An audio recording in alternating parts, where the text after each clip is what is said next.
Welcome to another episode of The Creator Compound. This is episode 2. We are on our second episode, hopefully with many more to come. I am very excited about today's podcast because I think we have a lot of cool stuff that we're doing. Oh yeah, definitely. Let's just go ahead and jump right into it. First off, because we are at Optic, I feel like we're obligated to talk about the Scump retirement, Dashy in, Hook in. Yep, that's it. Dashy in, Hook in. Gotta make sure that's very clear. If you have not paid attention to what's going on in the last week to 4 weeks, you may have heard that a few of those different people were out and some other people were in at one point. And so, yeah, really interesting. It's insane. So basically what happened was Scump announced his, well, I guess I should go farther back than that. Scump retires, or not Scump retires, god damn it. So basically what happened is the Optic Texas roster was not performing like it should have. Yep. Right? I think a lot of people were expecting our performance to be a bit better, often Major 1 and kind of throughout the qualifiers Major 2. Yep. And so the team was like, we need to make a change. And I guess that change involved Dashy. And for several reasons, and it wasn't performance-based. And so that happened. And as soon as that happened, we were scrambling to find a fourth. At first, we were trying to find Pred from Seattle. Pred, yep. Seattle kept us on the line, just kind of doing whatever. Yep. Surge. Luminosity Gaming. Yep, that whole camp. And then we had the debacle with RCDs where we were going to pursue him and we couldn't get him because of his obligations with LAG and how he just signed a new deal. That would have been expensive. And in my opinion, I don't think it would have been worth it. Yep. And then all that happens. And so Scump's looking at this and he's like, man, we just let go of a really talented player, because that's the truth, is that Dashy is like probably a top 5, top 10 player in the CDL right now. For sure. I mean, like when you drop a player like that and talent like that, it's like, oh man, that's a tough blow to have, you know? And so what happened was Scump was like, man, I don't really have anything left in the tank. Like I can't commit fully to this team the same way that they commit fully to Optic Texas and being able to win championships. And so with that being known, retirement happened last week. And so Dashy is back in. We picked up Hook. Zio's back. I still don't know what that means. What does Zio mean? Do you know? I think it means ice in Icelandic, if I'm not mistaken. Why Icelandic? Because they went and played an event there together at one point at the start of their starting of that trio in that 2020 Call of Duty team, Dallas Empire. So I think that they had some discussion about like the Icelandic culture, and Illy in particular liked the name Zio, and so they just kind of rolled with it. It's been their thing. Really interesting to look back on. And one thing actually that's very interesting, all the guys that we were just talking about, whether it's a Dashy or a Pred or an Alec, all arguably like top 10, top 15 players as far as talent-wise and experience level, everything like that. I'd actually heard from one of the executives or a family member of an executive at one of the fellow teams, or one of the teams that we're talking about, one of those individuals, and they were saying that it's probably a good thing that we ended up bringing Dashy back in, because life is always going on. You know, the one thing that I'd say about coaches in this space, GMs in this space, is you're managing people. That's what you're good at. You're not repairing injuries necessarily. It's all about like managing that person to get the best day out of them or peak performance out of them over the course of a week or a month or however long that season kind of is. But just an amazing career from Scump. I got a couple stats here that kind of just give you an idea of just how really good Scump is. 95 events in 13 years that he's played, 30 wins. 30 major wins.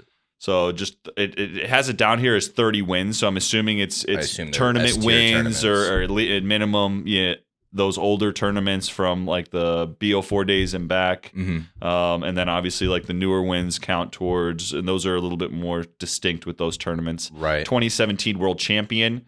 2-time X-Blades gold medalist, because there was those years there, which I think was like IW and Advanced maybe, that it switches to X Games, I think. I believe so, yeah. Something like that. This one's a big one. A 1KD in 47 straight tournaments. Never had a less than 1KD average on a season. Ever. 10 CODs with a major. So I think it's almost every COD, if I'm not mistaken. Yeah, he's going to a major in every single one. Yeah. World Series of Warzone solo YOLO champ, by the way. That's insane. For 100K, real quick. That's insane. First tournament win for Scumpy was April 3rd, 2011. So like most social medias weren't even out yet. Like you had a good old YouTube and Facebook, and that's about it. It's hard things you could be showing people. It's hard to put in perspective like how great this Scump is as a player. It's mind blowing how long he's been playing this game and like how accomplished he is. Like he has nothing. And for honestly, for reference, I completely side with him with retiring midseason. I know a lot of people probably didn't like that option, but for me, it's like this guy has nothing left to prove. He has done it all. He is a world champion. He has won several majors. He has one of the best KDs in Call of Duty history. I mean, what more can he do to prove that he is one of the greatest, if not the greatest Call of Duty player of all time? There is just simply nothing else out there for him. He did it in Warzone. He did it in regular Call of Duty. Yep. And he's probably going to continue to do, in some shape or form, compete in the challengers. I know there's kind of rumors that he was like, well, maybe, who knows if I'm going to do it or not. Depends on how I'm feeling. But I mean, there's nothing left for him to accomplish. He has done everything that he needs to do to prove himself as the best player of all time. So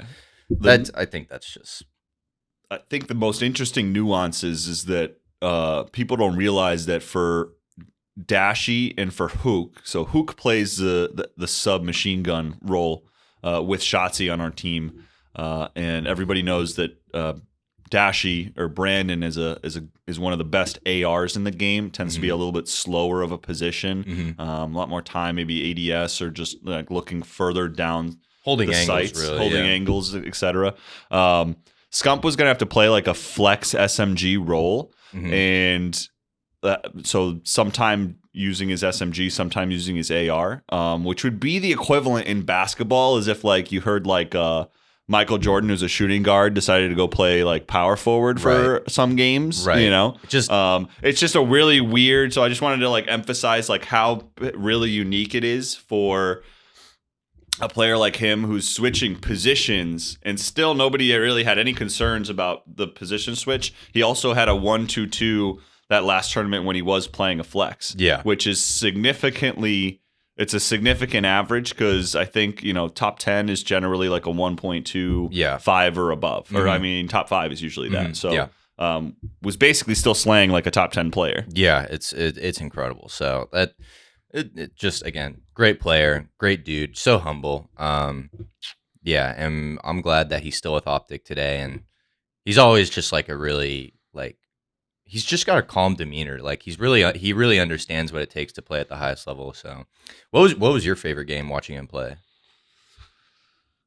If I'm honest, I have a little bias because I definitely think that if you get to go see, a player like Scump or a team like Optic in person, it makes a big difference. So like in my mind, it's just always going to be that like his last tournament win was last year at Major 1. Yeah, for Vanguard, major, for Vanguard. So I'm always going to remember that and remember like how happy everybody was. That was like my first week working here. Like just everything kind of culminates for me around that moment. But gotta love Scump and jetpacks. Right? Yeah. I mean, the movement was just unbelievable. However many years ago that was. What's that, like 8 years ago, 9 years ago, something like that? Yeah, something like that. Are you referencing Advanced Warfare? Yeah. Advanced Warfare was definitely my favorite from like kind of the jetpack era. But if we weren't doing jetpacks, honestly, I'm saying Cold War. I loved that game. I loved watching that game. That was, I think that was such an underrated game, man. The Cold War got too much hate. Honestly, they picked up the scraps of Sledgehammer and then made something that was actually pretty decent in such a rush time. I love that game. I would still play it if it had a a good player base, but it seems like everyone's kind of moved on to MW2. Yeah. So it is what it is. But anyways, yeah, Cold War for me, Advanced Warfare for doing jetpacks. But yeah, that was an era. Now we're in the new generation. We're in the new generation of players. Zeo era. The Zeo era. We're in the 11, Zero era. So 11 events from these guys, 6 final appearances, 4 championships. They are the 2020 world champions minus Scump. Mm-hmm. Well, now plus Dashy. So that champion squad had Crim 6 on it. Now they've got Dashy instead, who arguably is a better player, slightly different player, but a better player. Mm-hmm. So it'd be very interesting to see. Note here, their worst placing was 3rd or 4th place with that Zeo team there. So wild. Now with Dashy, and Scump said it yesterday, there's a clip rolling around that he thinks the team's better off without him after looking at the way that they handled the Toronto Ultra just last week in the last qualifying match. So It should be really interesting to see for the rest of this season how that looks. Obviously, Scump's numbers from the watch party has been phenomenal and noteworthy. I think everybody across esports has taken note of him. Basically, you could think of it like one of two ways: either splitting off of the Call of Duty channel, right, and half of people are watching Scump and half the people are watching Call of Duty, or he's 100% matching the Call of Duty channel with his own viewership. So over, I think 92,000 peak is what they said that they had, at least on Friday, if I'm not mistaken. When the team debuted, I believe. Yeah. So really something. Really awesome stuff. Love that guy. So speaking of esports, that kind of transitions into our next topic, which is kind of a continuation of last week's, where we were talking about what does esports look like in 2023. And it seems like this week we're kind of finding that out. So what's been happening over the last week is honestly a ton of layoffs, and not just esports teams in general, but also game publishers and studios. So I'm looking at this article right now that says Riot reportedly making a wave of layoffs in esports, HR, and other departments. And while the concrete number is not available, we don't really know how many layoffs were made. But I have to assume it was probably at least 5% of their workforce. Because they have about I think like 4,300 employees. Okay. And you know, people look at this and they get really scared for the industry. But for me, like this is not a surprise. I don't think anybody in the esports industry should look at this and be like, oh my God, we're screwed. You know, it's just like what happened was 2020, we had COVID, gaming boomed. 2021, the gaming boom continued. And now 2022, we're kind of pretty much back to normal after post-pandemic, and you know, it's just part of the process of building a company is where you got periods of growth where you're going to scale really hard, right? Yes. This is your time to capitalize. This is your time to scale up, increase revenues, increase margins, and then there's going to be time periods where it's, you know, that's not going to happen, and you have to make some decisions on how you want to go about the next kind of vision of your company, and yeah, I don't think it's a big deal. However, the one that kind of scares me the most, and this is probably related more internally and it's not really affected by external factors, but Microsoft laying off over 10,000 employees was also a big thing. And it wasn't just Microsoft itself. It was also like 343, Bethesda Studios. Yep. A lot of game publishers have been laying off companies. And the only reason the Microsoft one concerns me is because Halo Infinite is in a poor position right now. Yeah. They're a lot of the team in 343 has been gutted. They're still trying to work on the live service, but it's a scary thing to see Halo, and as prestigious as a brand as it is, kind of falter in a time period where you can't be faltering. Yeah. And so I don't know what to think about that. The future of Halo is definitely up in the air. I don't know if you have anything to say about that, but I mean, the Halo is definitely one to keep your eye on. Obviously, you know, Microsoft laying off 10,000 people is slightly more concerning than the Riot layoffs. You know, it's kind of logical that we had a little bit of a boom from, you know, some of the relief money and pandemic relief, and then you know, but Riot wanting to sort of do do away, at least temporarily, with like recruiters, human resource individuals, support roles, even support roles for the esports teams. Like that kind of makes sense because when there is, when you have money, you want to have people who can find you the best talent. When that money runs out, you no longer need find those that people. you can kind of find that talent yourself, or they've already found it for you in some cases, in which case that you don't necessarily need their services anymore. So it's like in a tech startup or an app startup, you're going to have a lot of engineers at a certain point, and then you're going to realize that you've built everything that you're kind of looking to build. And then you scale back, your engineers by 60, 70, 80%, and you hire a sales team because you need somebody to go out and make the money now after making the product. So natural cycles that businesses have, slightly more concerning with the Microsoft and the 10,000 employees, but there's similar size layoffs coming from your Googles, your Alphabets, Amazons, Salesforce. So people are just kind of cutting across, and that's just something that you see with a recession kind of coming along or looking like maybe a few waves away. So yeah, I think that hopefully not too much of the Microsoft layoffs hit that 343, because I think everybody has been looking for more out of Halo than less out of Halo. Right. And I think obviously, like, they had talked about a BR at one point, and I think that's now we're a whole year removed from when that was initially kind of promised, which I think was almost 6 months ago, and that's kind of disappeared. So it'll be interesting to see where we end up. Will we get a Halo BR in 2023?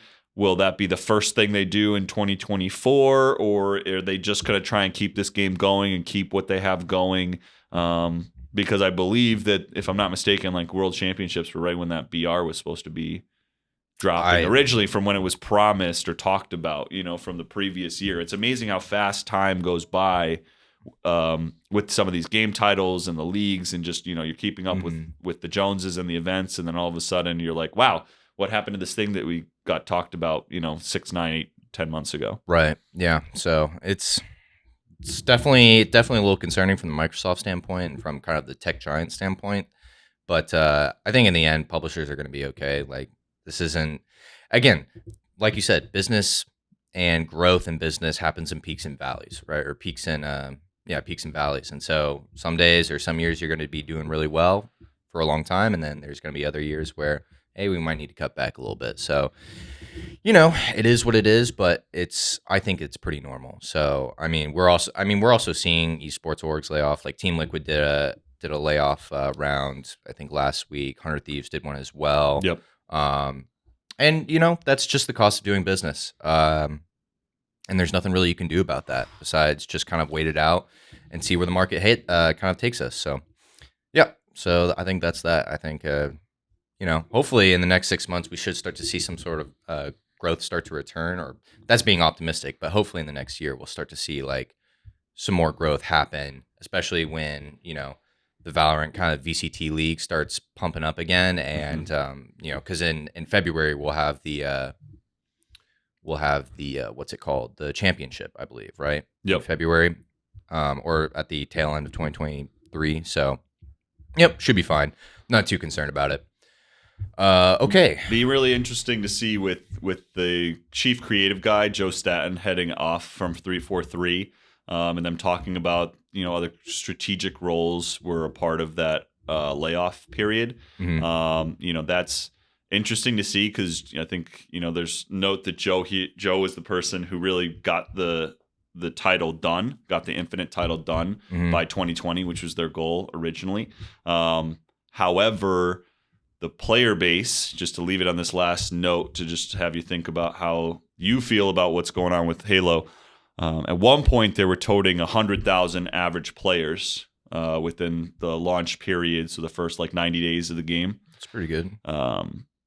Currently, it's at 4,000 daily That's players. not good. So just to give you an idea of where we're standing with Halo, 95% of the player base have moved off to other game titles. Ooh. So that should, that's just like any good business, you have to reflect the amount of your business to the amount of supply and demand that's going on. And with a 96% reduction in player base, You got to make some decisions. You can probably understand why they went and cut a bunch of that department. So hopefully we pray for you Halo guys out there, and hopefully we'll be having a quick swing around as the season continues this year. We'll see. Okay, let's go ahead and switch gears for a second here, and let's go into our next topic, which is this is something I found on LinkedIn, which I thought was super interesting. But TikTok is the number one social platform that drove the most engagement for the National Football League teams during the 2022 regular season. And to put it in perspective, the average engagement on Twitter is about anywhere from 2,500 to 5,000 kind of engagements per post. Yep. Facebook, it's a little bit more than that. Instagram, it's around 10 to 15,000 average engagements per post. TikTok, 45,000. Actually, a little bit more than that, about 47,000. That's almost 3 times higher than what the next competing social media platform is. And I don't care if you're a brand or if you're an influencer or if you're a creator, if you look at this and you say nothing and you do nothing, you're going about it wrong. This is just such damning evidence that TikTok is the number one growth platform on social media or in the social media market right now. And it's not even, in my opinion, it's not even close. I think YouTube is almost trailing now. I mean, their dynamic AdSense system works fairly well for long form content, but I still don't think that their short form can even touch what TikTok is doing right now. So that's crazy. I mean, I don't know about you, but on my TikTok For You page, like I've seen so many more NFL related content stuff, and I like it. I enjoy watching it. I don't know about you, but like I like the Buffalo Bills. The Buffalo Bills TikTok page is some of the funniest content you've ever seen. In NFL history. It's so unbelievably funny. So yeah, I don't know if you have anything to say about that, but that's just insane to me. Like short form content. Holy hell, man. Yeah, shout out to Bills Mafia. Unfortunately, Bills Mafia. Next year will be your year, guys. Maybe guys are sounding like Cowboys you and the fans. Cowboys, so it's no big deal. But yeah, I think it's very obvious that like short form is a big thing, and will continue to be. I think that the NFL integrating and kind of buying in on the current pop culture, and I think that I think you'd agree. The NFL probably does the best job of integrating esports or esports stars to a degree into their production, or at the very least, like they're the ones that are at least making invitations. So, the Doc going and throwing a 70-yard pass with the 49ers in preseason like 3-4 months ago. And then, the whole thing with him and Tim the Tatman with their rivalry of Cowboys and the AFC with the San Francisco 49ers. Not to mention that Tim the Tatman and Nick Merckx were also at one of the college tailgate games. They were doing like the pre-show or something. So that's all. I know it's not NFL, but the crossover is there. But I mean, and of course, the NFL's invested, or not the NFL per se, but the Cowboys, who is one of the most popular NFL teams, is invested in Complexity and Game Square, who is a signed partner and co-founder is Tim the Tatman. So I mean, that's also probably why we're seeing them do a better job of bridging the gap between like esports and pop culture and NFL. But then you have somebody like, I don't watch a lot of baseball, but when I do see baseball, it's not something that's being engaged with. I have some buddies that run a podcast and they do a whole New York Yankees podcast, and nobody's ever even touched them as far as like competing with them on Yankees content material. You know? So it's just really interesting that I think the NFL continue to do better with integrating TikTok. I think the NBA will be next, because the NBA has always been a guys with shoe culture and music culture. You know what I mean? I think it's just more culturally relevant and into like the NBA is definitely up next, because I think they're just more in tune and culturally relevant. Whereas, baseball, you have like 120 games a year. Yeah. And even with basketball, you have 72, but that's much less than 112. 82 games. Yep. Yeah. And, and it helps that like some of the NFL pros and some of the professional players that play are, they're native gamers. Like Kyler Murray plays fucking Warzone. Yep. You have, Who else do you have? Well, Leonard Fournette's a signed person to right. Complexity. And then you also have Tyreek Hill, who's a big Warzone guy, and he streams pretty consistently, actually. Yep. Who else do you have that's big into that? Well, there's a bunch. There's countless number of guys that play some Jamal of Williams. There you go. Tight end. I've seen a bunch of linemen. So they pop up like all over the place. But I think that you're going to see TikTok continue to lean more towards. I'm sorry. I think you're going to see the NFL lean more towards TikTok for the rest of this year. And I think you'll start to maybe see some of the other leagues at least start to think about it. Yeah. I don't know how they'll make it as applicable, but it'll be interesting to see like how that turns out. And to your point, how the competition between a YouTube and a TikTok continues to move forward, right? Because it's two different things. TikTok is just trying to have you enjoy your time and sort of interact with what's happening in front of your phone for that 1 or 2 minutes. I think we all know that YouTube is trying to get you to engage with the shorts long enough to send you to the long form so that they can make the AdSense money that they're looking to make. Right. So they have two different missions. And I think it's very important to know that if you are making shorts on YouTube, you would want to have them eventually, have your viewers go from your shorts to your long form for your own AdSense dollars and your own paycheck. But also YouTube would like the same thing because they can sell a better ad against it. So something to keep in mind, guys. Yeah. So super interesting. Obviously, creators who are in kind of like the football niche of TikTok, like keep pumping out content because you will start seeing the results very fast, very quickly. Because again, like TikTok and social media growth in general, it's exponential, right? So these first few months or years that you start doing it, you're not going to see a lot of results right away. But if you keep going, it's an exponential curve. So your videos are going to get recommended to more people. Your content's going to start hitting the For You page really quickly. And just keep going at it. Like social media growth and being a content creator, it just takes time. It's just one of those things where you can't rush it.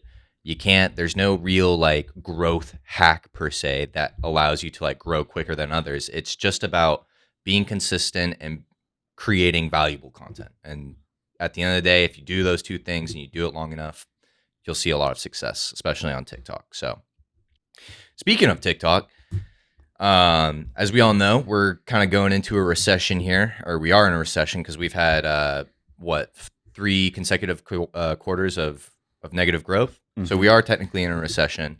However, I'm looking at an article right now that says ad spending on TikTok defies advertising slowdown. And again, TikTok, man, they're just killing it, man. Basically, it says that between the first 3 quarters of 2022 and the final one, we saw ad spending on TikTok rise 20%. And this is from Ben Allison, who's the head of media operations at VaynerMedia. So this is Gary Vee we're talking about. This is his company, and if they're still rolling in the TikTok advertising budget, then I think content creators should also be doing the same. Obviously, it's still early this year to say for sure, but anecdotally, we see this trend of investment in TikTok continue to increase, with quarterly comps expected to grow at least for the duration of this year. So, yeah, that's hard to argue with that. I don't see any reason to not convert a lot of long form content into shareable short form content. And the fact that a lot of brands still don't understand that, especially retail brands, it confuses me. It confuses the heck out of me. And I don't even know what else to say besides like double down on TikTok, double down on YouTube Shorts, and find out what really works for your niche.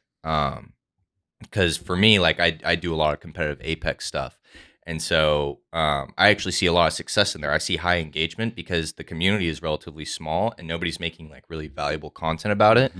And TikTok is the perfect distribution channel to get that content out to those specific viewers because they're the ones that are looking it up. So that's another big tip with short form content that I think most people don't know is like start out by niching down. Find the smallest common denominator of the genre you want to be in. So the way I thought about it was like, okay, I like video games.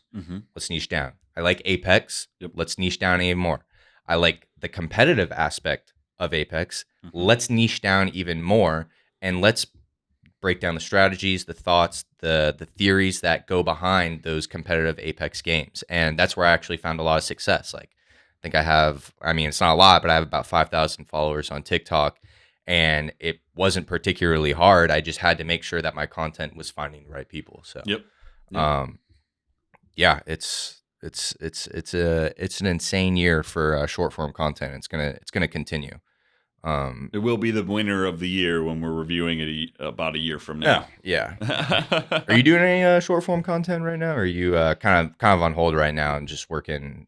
You really want to put all your effort in Botisimo right now? You know, I was just talking about this with my girlfriend. I was doing about a year ago. I was doing some cooking shorts on the regular and getting a few thousand people to watch on the daily, and you know, the goal of that was actually not so much to gain a following, but it was actually to make like a digital video cookbook to be able to like give to family and friends and just generally like kind of share like what I enjoy cooking and that type of stuff. So yeah, we'll see. Hopefully we're going to bring that back into the fold for 2023 and get some of that going. How are we looking on time? We got like a couple more minutes, really. Okay.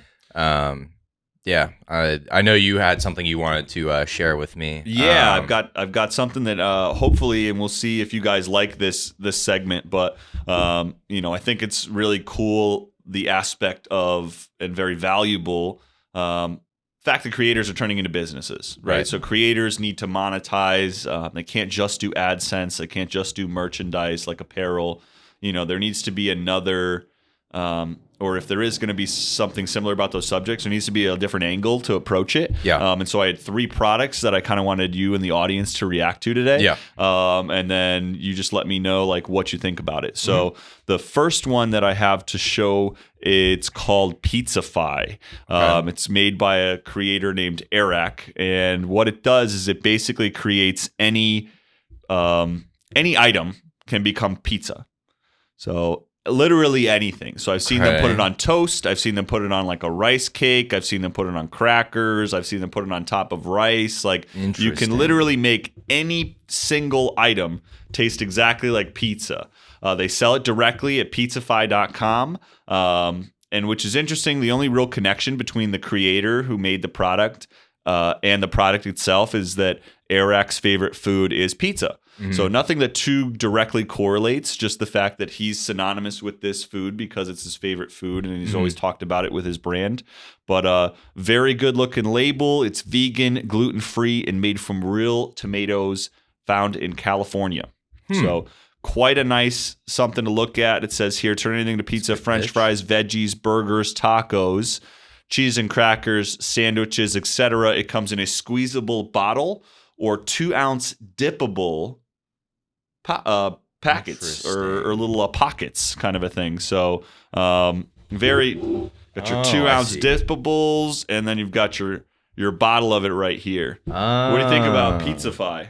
That's pretty cool, man. I'm honestly, I'm really enjoying this like current trend of creators kind of being like, hey, like my AdSense sucks now. Like I can't, like, there's nothing really I can do about that besides just bend to the whims of the YouTube algorithm and their AdSense system.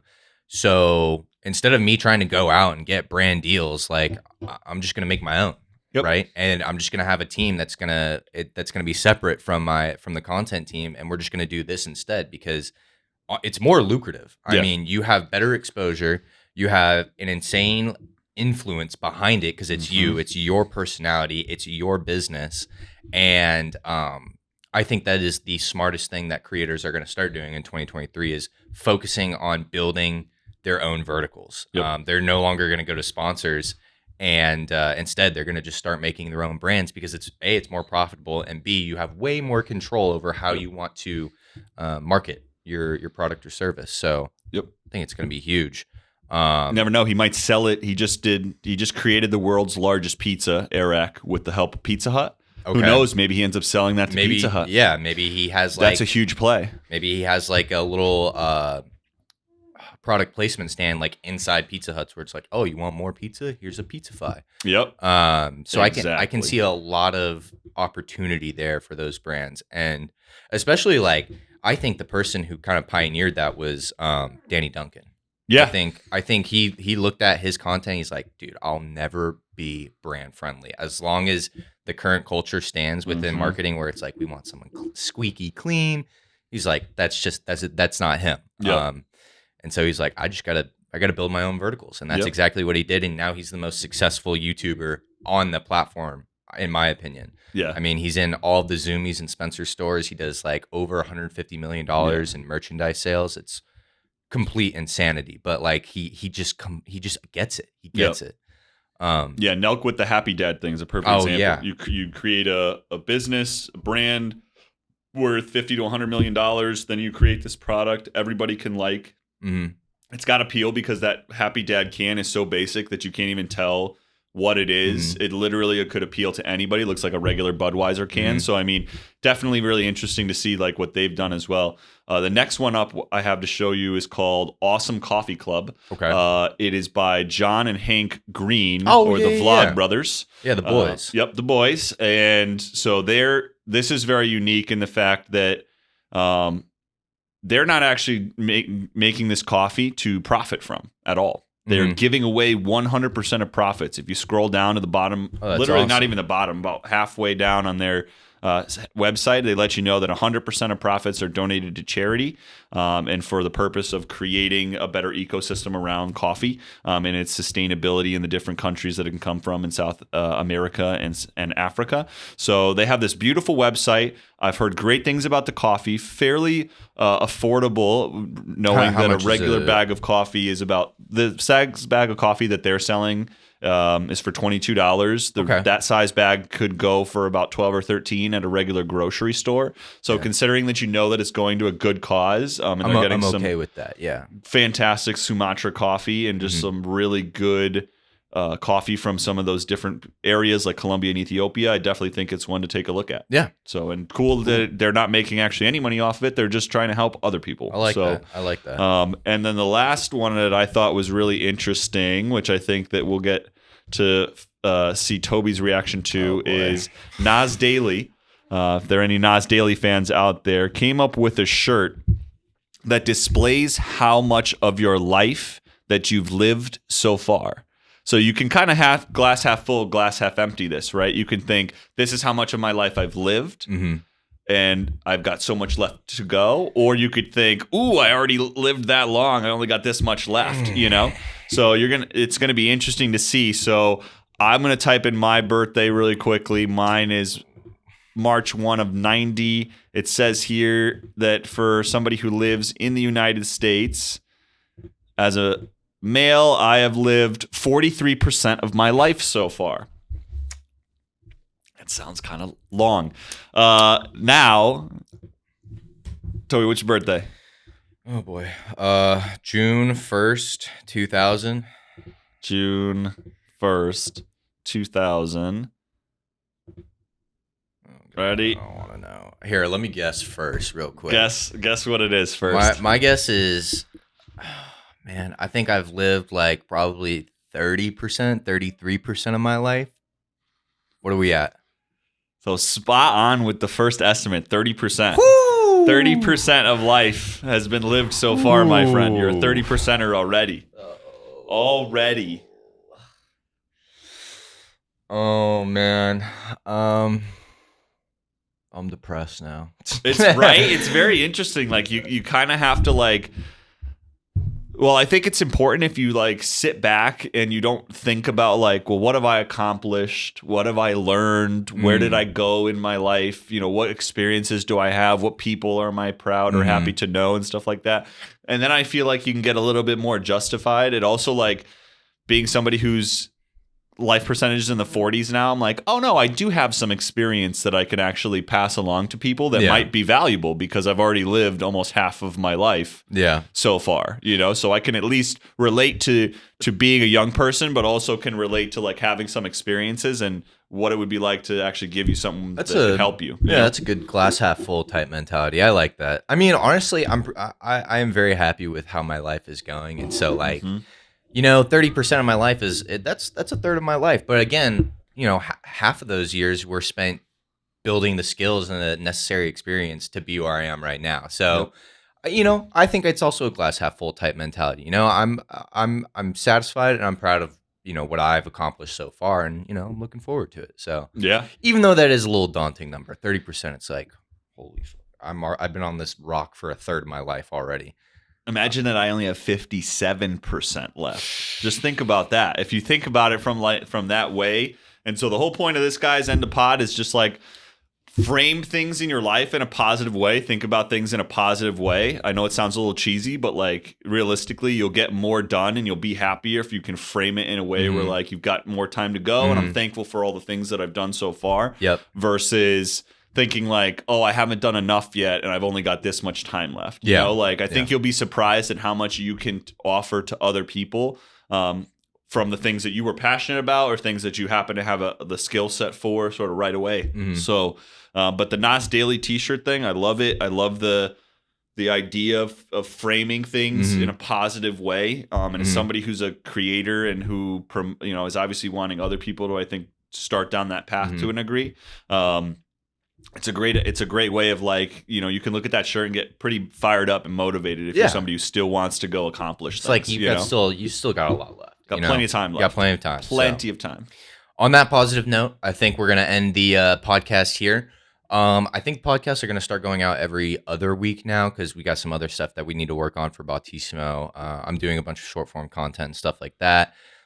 So hopefully we'll try to get one out every other week. Potentially we might try and go back to once a week, but it is a lot of work to do. So I've got nothing left to add. You got anything else? That's it. All right. Have a good one, guys. Have a good one. Make sure to, if you did enjoy this podcast, feel free to review it on Spotify and on Amazon Music or really wherever you stream the podcast. It helps us out a lot. Also, feel free to leave a like and a subscription down below just because it's free. Helps us out a lot. Helps us be able to build the Botisimo brand and kind of share the value that it holds. So I hope you guys enjoyed this episode, and we'll see you in the next one. Peace.